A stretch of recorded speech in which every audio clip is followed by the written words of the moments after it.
You thought medieval history was boring? Think again, there were public sex inspections, magical love potions made of blood, and monks riding giant penises like horses. And that's just chapter 1. This wasn't the Dark Ages because people weren't getting laid. It was the Dark Ages because people were doing stuff that makes OnlyFans look like a convent bake sale. Ready to hear the wildest, most censored truths in all of Western history? Good, because once you hear this, you'll never see the Middle Ages the same way again. So buckle in, because we're about to dive into the 8 most outrageous, unsettling, and straight up hilarious sexual practices from medieval times that will make modern dating apps look like church picnics.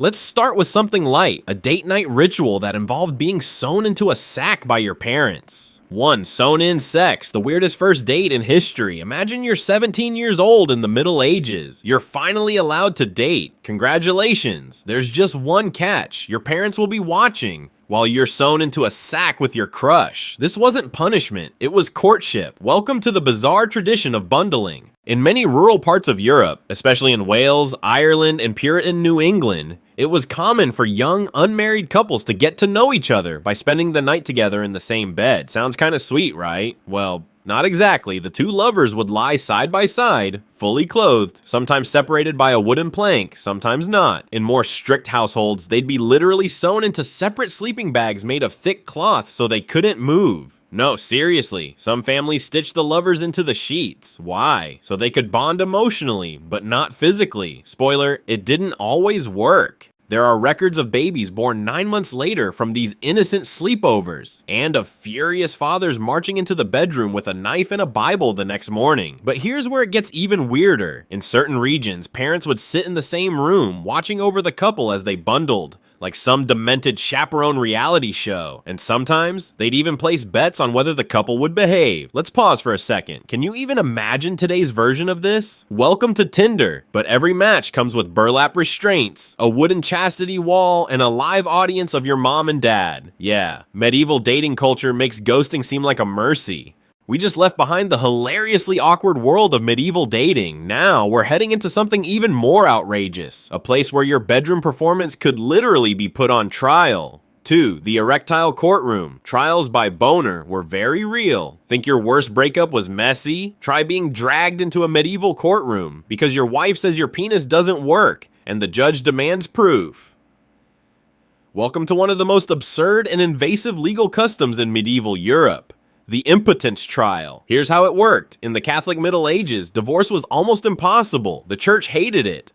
But there was one loophole. If you could prove the marriage was never consummated, in other words, no sex ever happened, you could get it annulled, which meant the question of a man's virility could become a legal matter. So if a woman said, "My husband can't get it up," the court might actually launch a formal investigation into his erection. Sounds insane, right? Well, it gets worse. Some trials involved full physical exams by midwives and physicians. These poor guys would be stripped, touched, poked, and measured, all in the name of justice. But the most shocking part? There are recorded cases, especially in 16th century France and Italy, where men were ordered to demonstrate their sexual ability in front of a court. We're talking live tests, sometimes with their wives, sometimes with court-appointed assistants. One man in 1657 reportedly passed the tests, only to drop dead from a heart attack in the courtroom seconds later. No one was sure if his death proved his innocence or just added to the drama. And here's the twist that brings it home. These weren't underground practices. They were part of the official legal system, sanctioned by the church. The same church that preached abstinence was out here running medieval boner tribunals. Let that sink in. Can you even imagine this in today's world? Your Honor, I object, but my client is fully functional and we have the footage to prove it. Yeah, suddenly getting ghosted doesn't seem so bad, does it? Time to crank up the chaos even more. We've already done awkward bundling and literal trials by erection. Now let's open the door to one of the most forbidden, shocking corners of medieval life, the secret sex lives of nuns. 3. Holy sisters gone wild, the nuns who ran underground sex rings. When you think of a medieval nun, you probably imagine a quiet woman in a black habit, gently clutching a rosary, living a life of solemn prayer and chastity. Yeah, forget all that.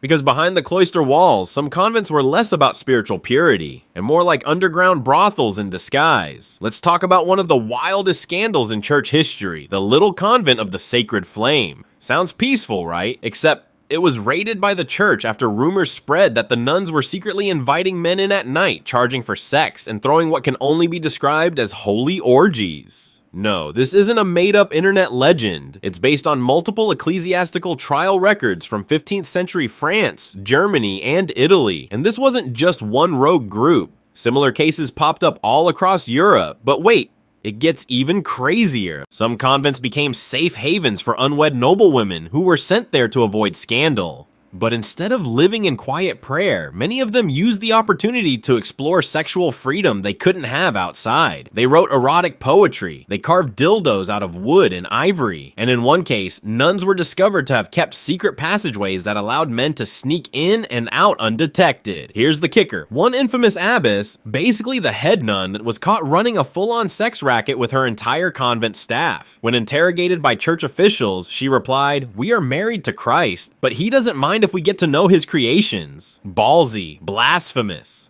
and absolutely medieval. Let's be real, if HBO made a show about this, people would say it's too unrealistic, but that's what makes it so wild. These weren't just bad apples. This was a hidden subculture of the church, quietly exploding behind closed doors. In other words, the veil may have covered their heads, but it sure didn't cover everything else. Let's keep the madness rolling. We've done bundling sacks, boner trials, and nun orgies. Now it's time to talk about one of the most bizarre, jaw-dropping facts you'll ever hear about the church and sexuality. Because if you thought medieval religion was prudish, you're not ready for this next part. 4 holy relics of genitals, the saints' private parts that got worshipped. Alright, brace yourself, because we're about to go full shock mode. You've heard of holy relics, right? Saints' bones, pieces of the true cross, maybe a vial of tears or a strand of hair. Pretty normal as far as medieval mysticism goes. But what if I told you some people, serious, God-fearing people, were praying to Jesus' foreskin? Yep, you heard that right. Not a metaphor, not a mistranslation. The holy prepuce, aka the foreskin of Christ, was one of the most coveted relics in all of medieval Europe. There were at least 18 churches across Europe that each claimed to have it. 18. Apparently, Christ was circumcised, and then his foreskin gained a miraculous life of its own. One legend even claimed it floated into heaven and became the ring used in the Virgin Mary's wedding. I swear, I'm not making this up, but wait, it gets worse. Some devout women, including medieval nuns, reportedly experienced visions of the holy foreskin entering their mouths like a communion wafer. One nun wrote that she felt a sweet taste upon her tongue, like honey and rose water. This was considered a divine experience, and the church, instead of shutting it down, they documented it. And if you think this was a one-off fetish thing, think again. There were other holy genitals on display. Some saints' testicles were supposedly preserved in jars of wine. Others had penis-shaped relics paraded through town on feast days, all in the name of fertility blessings. Imagine walking into a medieval church and seeing a gold-plated, jewel-encrusted, well,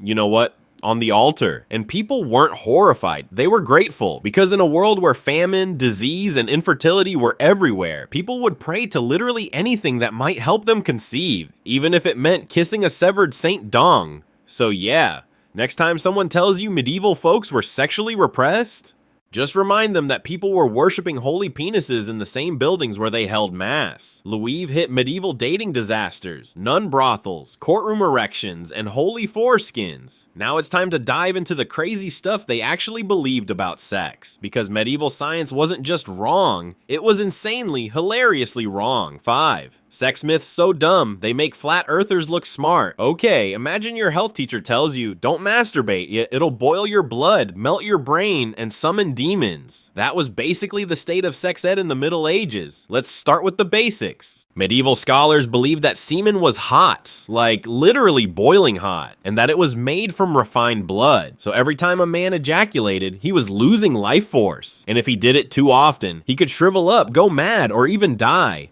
One 13th century medical text warned men to avoid sex more than once a week unless they wanted dryness of the eyes, dizziness, and trembling of the limbs. And women? Oh, it gets even worse. Doctors believed that women had wandering wombs, that if a woman didn't have enough sex, her uterus would get bored and start floating around her body, causing hysteria, seizures, or worse. The cure? Sex, or at least the therapeutic stimulation.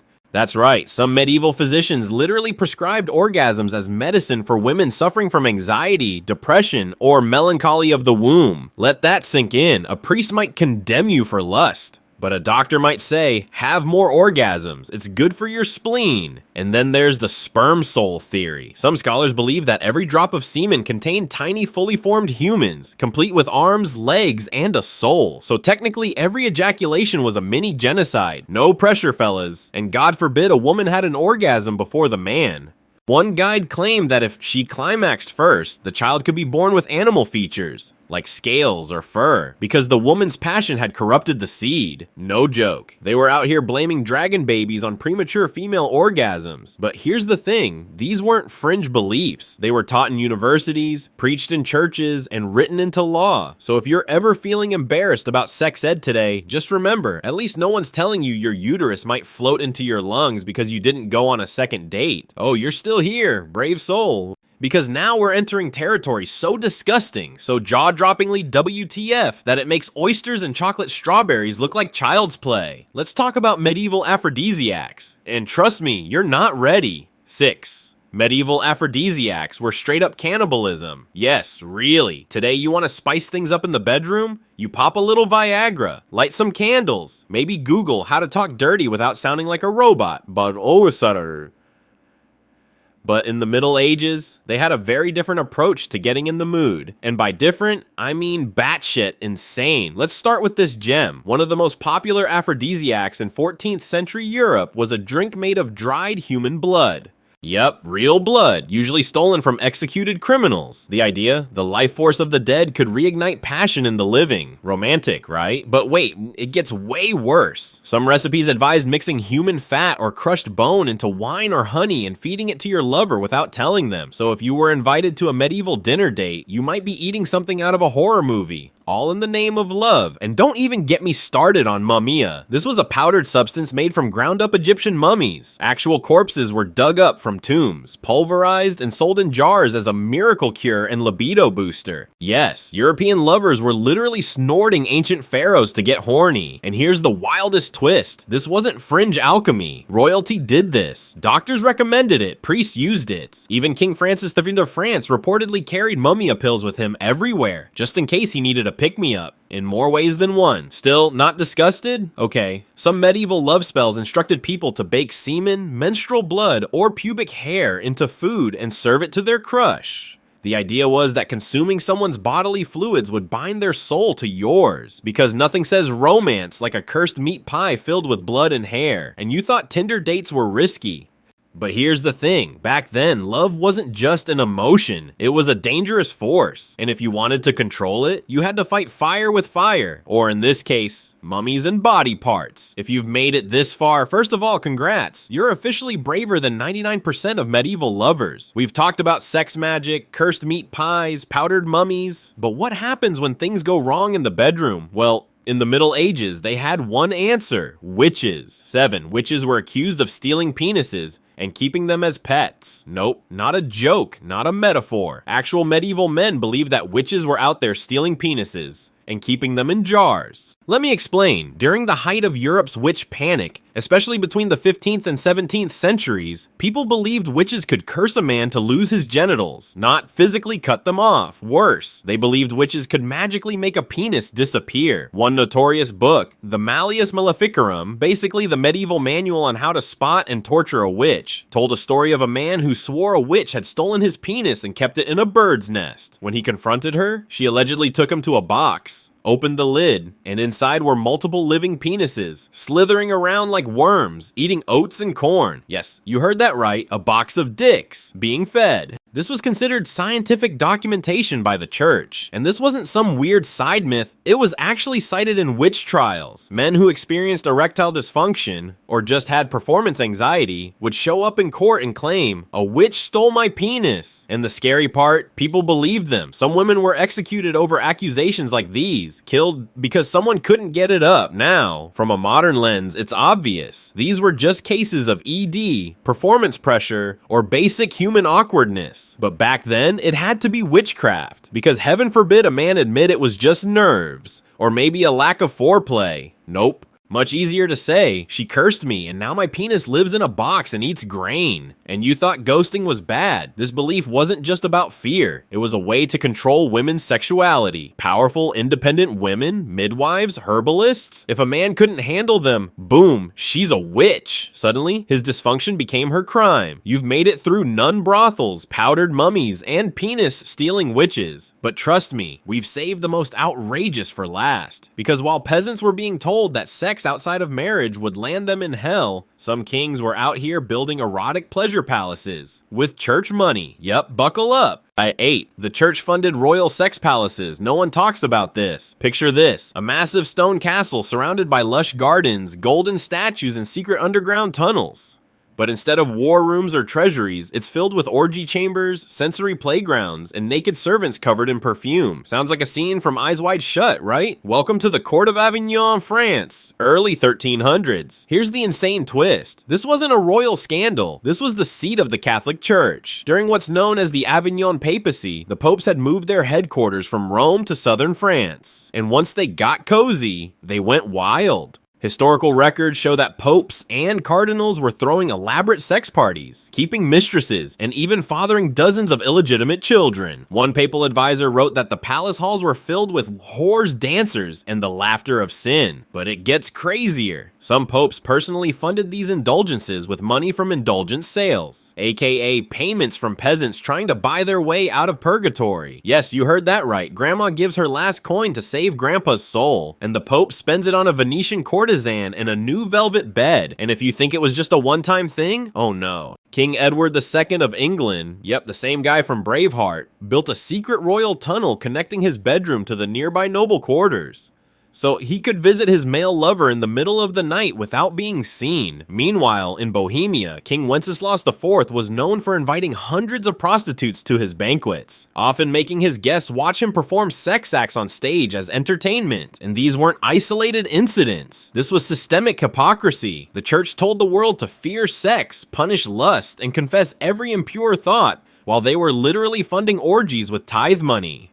It's like if your local priest told you porn was a sin, and then you found out he owns OnlyFans stock. This double standard ran deep, and by the 1400s, so much of Europe had gotten used to this contradiction that it wasn't even seen as shocking anymore. The poor were shamed, the powerful got palaces. The message? Sex isn't evil, unless you enjoy it. So, still picturing the Middle Ages as a time of pious monks, chaste maidens, and noble knights fighting for virtue. Yeah, about that. Let's do a quick recap. Virgins bundled up and forced to sleep, tied together for chaste courtship. Impotence trials where men had to prove their performance in court, with an audience. Monks and nuns running secret brothels under church protection. Lovers dosing each other with human remains as aphrodisiacs. Witches blamed for stealing penises and hiding them in jars, and people believed it. And kings, popes, and priests funding wild sex palaces, paid for by your grandma's tithe. If that doesn't change the way you see the so-called age of faith, I don't know what will. Here's the truth. The Middle Ages weren't repressed because sex was forbidden. They were repressed because people were obsessed with sex, terrified of it, and constantly trying to control it. And the result? A twisted, hypocritical, and often hilariously disturbing culture where pleasure and punishment went hand in hand. We think we're so advanced now, but let's be real. Some of our own obsessions, fears, and double standards, just as weird, just as repressed. So next time someone talks about the good old days of medieval morality, ask them if they want their penis stored in a jar next to oats. Now here's what I want to know. In 500 years, what will they say about us? Which of our current practices, our apps, our trends, our rules, will look just as bizarre, hypocritical, or downright insane? Drop your theories in the comments. I'll be reading. If this video shattered everything you thought you knew about history, smash that like button, subscribe for more dark dives into the weirdest corners of the past, and turn on notifications so you don't miss what's coming next. And hey, share this with that one friend who still thinks the Middle Ages were all about purity and prayer. Let's ruin their innocence too. See you in the next one.